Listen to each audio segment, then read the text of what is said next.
عالمی سیاست کو گہرائی سے سمجھنا چاہتے ہیں، مغربی میڈیا کے بیانے سے ہٹ کر تجزیہ سننا چاہتے ہیں، امریکہ، ایران، اسرائیل، روس اور چین کے اصل مقاصد جاننا چاہتے ہیں۔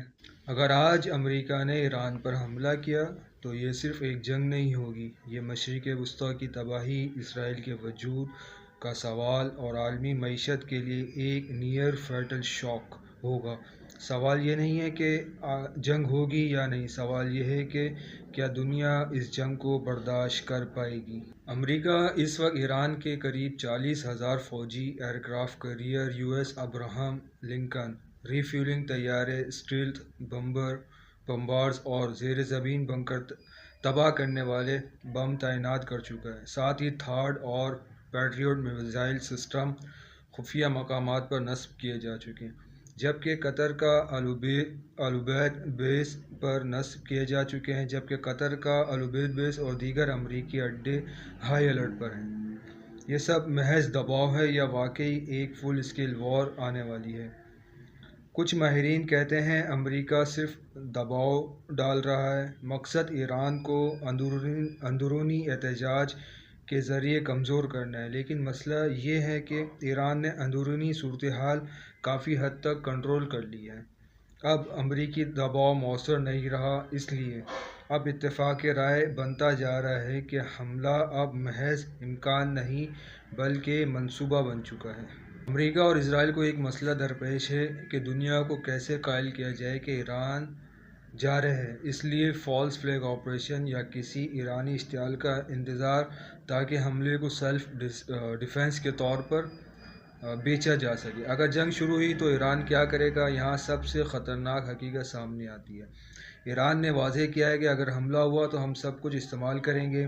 ایران کو ممکنہ جوابی اقدامات، عالمی تیل کی اسٹریٹ آف ہارمونز سپلائی رک جائے گی، خلیجی ممالک کے آئل فیلڈز پر حملے، قطر، عراق، بحرین ملٹری بیس، US نشانہ، کویت، اسرائیل پر براہ راست میزائل بارش، حزب اللہ، حوثی اور عراقی ملیشیاز مکمل طور پر متحرک۔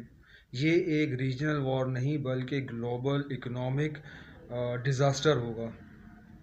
ایران اتنا مضبوط کیوں ہے؟ سابق امریکی انٹیلیجنس افسر نے کہا کہ ایران نے 20 سال تک ایک ایگزسٹینشیل وار کی تیاری کی ہے، یعنی زیر زمین کمانڈ اینڈ کنٹرول بنکر سے بچنے کا مکمل ڈیسیپیشن اسٹرائک نظام کے مطابق ایران کی صلاحیت ہے کہ وہ پورے خطے کو توانائی پیداوار ختم کر دے، امریکی اڈوں پر ہزاروں ہلاکتیں کروا دے، اسرائیل کو اس حد تک نقصان پہنچائے کہ وہ لاکھوں کے لیے ناقابل رہائش ہو۔ روس، چین، پاکستان کا کردار۔ روس اور چین براہ راست جنگ میں نہیں آئیں گے، لیکن اسلحہ، انٹیلیجنس، مالی مدد۔ پاکستان کی پوزیشن محدود ہے۔ میں چین اور روس کے ساتھ ووٹ UN ایران کے ساتھ گیس پائپ لائن پر وقتی ریلیف۔ ایران نے پاکستان کا شکریہ ادا بھی کیا، جو ایک ڈپلومیٹک سیٹلمنٹ کی طرف اشارہ ہے۔ اسرائیل، غزہ اور عالمی قانون کا خاتمہ، یہ سب کچھ غزہ سے الگ نہیں۔ عمانی وزیر خارجہ کے مطابق اس خطے میں عدم استحکام کی جڑ اسرائیل ہے۔ ابراہم اکارڈ عملاً ختم ہو چکے ہیں۔ غزہ میں 2 لاکھ سے زائد ہلاکتیں، کم از کم کچھ اندازوں کے مطابق 5 لاکھ۔ اداروں کو نشانہ بنانا اور انسانی امداد روکنا، بورڈ آف پیس جیسے منصوبے بین الاقوامی قانون کو دفن کرنے کی کوشش کریں۔